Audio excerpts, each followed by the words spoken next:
उम्मीद दोस्तों आप सब लोग बढ़िया होंगे और आरबीएल बैंक से धुआंधार पैसा कमा रहे होंगे। अच्छा, आज आरबीएल बैंक के बारे में ही बात करते हैं। मैंने लास्ट वीडियो बनाई थी, तब भी जो सजेशन दिए थे वो बिल्कुल करेक्ट और सही बैठे। आज भी ये स्टॉक, अगर आप स्टॉक में पहले से हैं, स्टॉक को आप निकालना चाहते हैं, इसे निकलना चाहते हैं क्योंकि लॉस काफ़ी है, तो हम यही देखेंगे कि स्टॉक से आप कब निकलें। कहीं ऐसा तो नहीं कि आप निकल गए और उसके बाद फिर स्टॉक ऊपर उठ गया।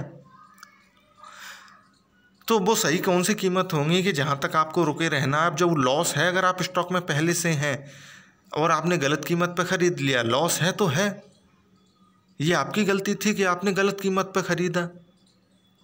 बहरहाल, अगर आप चैनल पर नए हैं तो चैनल को आप सब्सक्राइब ज़रूर कीजिए और चाहें तो आप ज्वाइन भी कर सकते हैं, फिर आप मेरे को फ़ोन भी कर सकते हैं या व्हाट्सअप भी कर सकते हैं। जो भी क्वेश्चन होंगे आपके, मैं आपका जवाब दूंगा। इसका ये मैक्सिमम प्राइस मूवमेंट है। स्टॉक कभी 600 का लगभग हुआ करता था, फिर टूट के ये मार्केट फॉल में बिल्कुल नीचे आ गया, लगभग 100 रुपये की कीमत तक। और फिर जो कंडीशन है आपके सामने है ही। मैं सालाना प्राइस मूवमेंट लगाता हूँ कि ये किस तरह से स्टॉक मार्केट में किस तरह से काम कर रहा है। एक साल पहले इसका ये स्टॉक 175 रुपये की कीमत पर लगभग, जो कीमत अभी है उसी कीमत पर ट्रेड करता था। उसके बाद सितंबर अक्टूबर के बाद जो इसमें मूवमेंट आया, सारे स्टॉक में पिछली साल मूवमेंट आया। इसने जो हाई बनाया अपना सालाना, वो जनवरी में बनाया, इसी जनवरी में बनाया, तो फिर इसी साल का होगा। लेकिन तब से स्टॉक में जो गिरावट आई है, कंटिन्यूस चलती आई है। अच्छा, इस गिरावट को आप चीज़ों को समझिए। पहले कई बार ऐसा होता कि बिना आप पूरी चीज़ें समझे, वीडियो देखे, आप फ़ोन करते हैं, पूछते हैं। मैं यहीं पे सब कुछ बता देता हूँ, तो फिर आगे जाने की कोई ज़रूरत ही नहीं होती है। ये इसने अप्रैल में अपना बॉटम लगाया जो कि नॉर्मल था। सारे स्टॉक्स ने, जो बेहतरीन स्टॉक थे, उन्होंने मार्केट को फॉलो किया। जिस तरह से सेंसेक्स टूटा था, सारे स्टॉक भी टूटे, आरबीएल बैंक भी टूटी और 169 रुपया तक आया। फिर उसके बाद अप्रैल में इसने बॉटम लेने के बाद ऊपर उठा। ठीक है, यहाँ तक तो बात सही थी, ये मैं पहले भी बता चुका हूँ। और 200 और 225 रुपये तक इसने अपना हाई बनाया। 2 बार कोशिश भी की थी ऊपर उठने की कि यहाँ से ऊपर जाए। एक बार जून में की, एक बार अभी हालिया की जुलाई में। अब वहाँ से स्टॉक जिस तरह से फिसला, ये क्या है, कारण क्या है? देखिए, स्टॉक के गिरने के 1000 कारण हो सकते हैं। आप किस कारण को ढूंढेंगे वो आप ढूंढ सकते हैं, लेकिन स्टॉक को उठने का कोई एक कारण होता है। अब वो एक कारण आप ढूंढ लीजिए, तो आप स्टॉक में या नुकसान में हैं तो आप प्रॉफिट में निकल जाएंगे। और अगर आप स्टॉक में नई एंट्री लेना चाहते हैं तो आपके लिए एक बेहतरीन अपॉर्चुनिटी में हो जाएगी। फिलहाल आरबीएल बैंक में अगर आप हैं, नुकसान में हैं, तो ये स्टॉक कहाँ से ऊपर उठ सकता है, मैं यही बता दे रहा हूँ। 3 महीने का मैं इसका प्राइस एक्शन लगाता हूँ। 3 जनवरी से 3 महीने पर कुछ नहीं दिख रहा। तो इसने जो अप्रैल में बॉटम लगाया था 169 रुपया की कीमत पे, 169 रुपया 70 पैसा, ये मान के चलते हैं आप। ठीक है, उसके बाद इसने जो अपना जो भी हाई बनाया, ठीक है, 200 रुपया, 220 रुपया, उसके बाद स्टॉक में या तो ये स्टॉक जिस तरह से नीचे गिर रहा है, या तो आप कारण ढूंढ लीजिए। अदरवाइज मैं बता दे रहा हूँ, मेरे हिसाब से केवल ये प्रॉफिट बुकिंग होती है। आदमी ने पैसा कमा लिया, ठीक ठाक पैसा कमा लिया, और उसे लगता है कि फलाने स्टॉक में कुछ नेगेटिव होने वाला है, तो ठीक है, वो अपना प्रॉफिट बुक करके निकल जाता है। पहला कारण ये है। तो ऐसे में देखा देखी दूसरे भी निकलने लगते हैं। स्टॉक उसके बाद फिर ऊपर उठ जाता है, फिर देखते रह जाते हैं कि अरे स्टॉक तो ऊपर उठ गया, हमने गलत कीमत पे बेच दिए, लिया भी गलत कीमत पे और बेच भी गलत कीमत पे दिया, तो नुकसान आपका है। तो यही सारी चीज़ें, भले ही आप मेरे ग्रुप से जुड़ना चाहें या व्हाट्सएप ग्रुप से या फिर मेरे से फ़ोन पे बात करना चाहें, तो मैं यही चीज़ें बताता हूँ। आप स्टॉक में एंट्री कब लें, स्टॉक कैसा भी हो, सब चलते हैं, बस आपको एंट्री लेनी आनी चाहिए कि कब लें। इंट्राडे के पर्पज़ से नहीं, शॉर्ट टर्म के पर्पज़ से। तो फिलहाल तो इसमें जो प्रॉफिट बुकिंग हो रही है वो कंटिन्यूस है, लगातार है, जारी है। ये कोई न्यूज़ है, मैं इसे बाद में पढ़ूंगा। और इसने 174 रुपये का मेरा ख्याल है आज लो बनाया, और फिर 176 रुपये 70 पैसे ट्रेड कर रहा। आप स्टॉक में हैं तो आप स्टॉक से निकलना चाहते हैं, ये आपकी मर्जी है। मैं बाद में बताऊंगा अगर आप स्टॉक में से निकलना चाहते हैं तो किस तरह से बेहतर और कम लॉस के साथ निकलेंगे। लेकिन अभी ये स्टॉक कहाँ तक टूटेगा, मैंने पहले भी वीडियो में बताया कि इसका जो जनवरी वो माफ़ कीजिए अप्रैल में जो इसने बॉटम लिया था और उसके बाद एक हाई बनाया, अब वहाँ से जो प्रॉफिट बुकिंग चालू हो रही है, स्टॉक को गिराया जा रहा है। आप ये भी कह सकते हैं लोग डर के निकल रहे हैं, ये भी कह सकते हैं, कुछ भी कह सकते हैं, बस स्टॉक टूट रहा है। तो स्टॉक हमेशा जब टूटते हैं, ऊपर से नीचे आते हैं,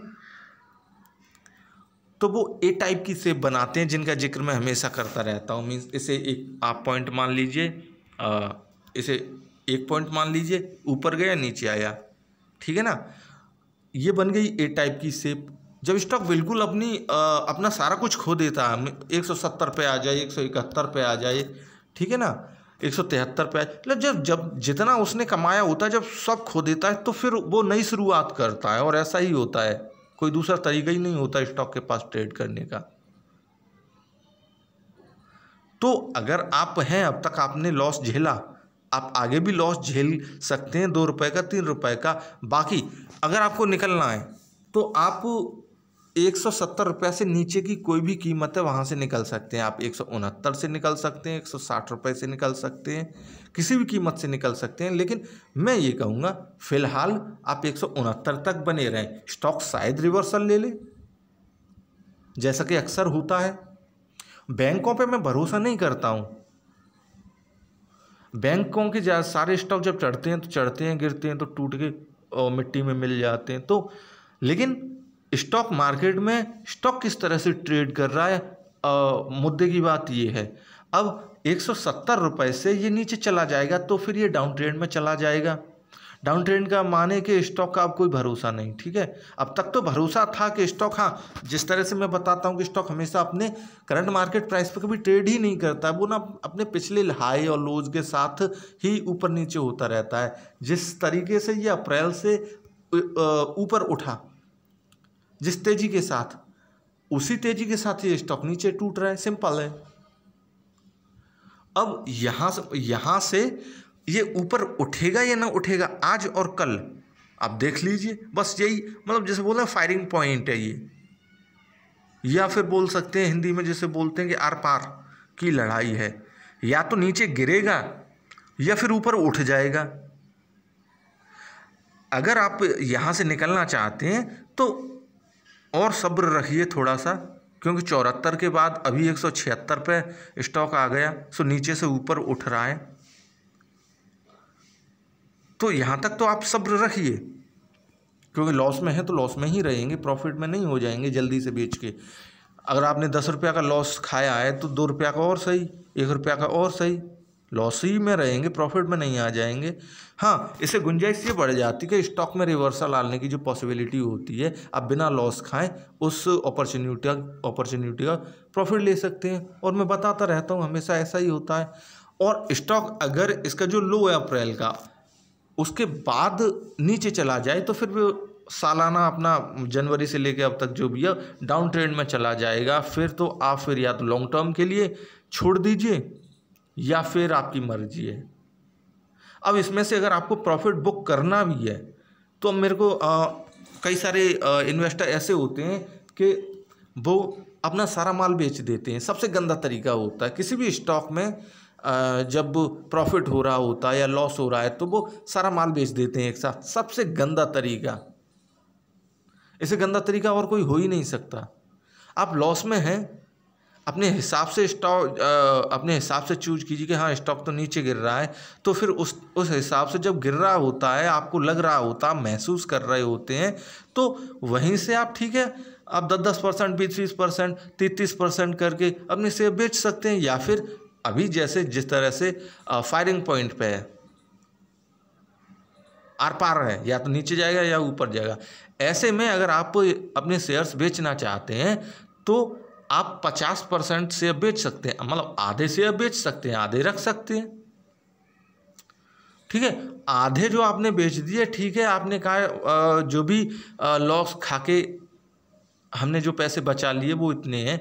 अब जो 50% रह गए स्टॉक में, जब रिवर्सल आएगा तब वो जो 50% आपका पैसा था, आपने निकाला था, तब आप पैसा लगा दीजिए। अब रिवर्सल कब आएगा? अभी जुलाई चल रही है, अगस्त में आए, सितंबर में आए, कभी तो आएगा। स्टॉक ज़मीन में नहीं घुस जाएगा।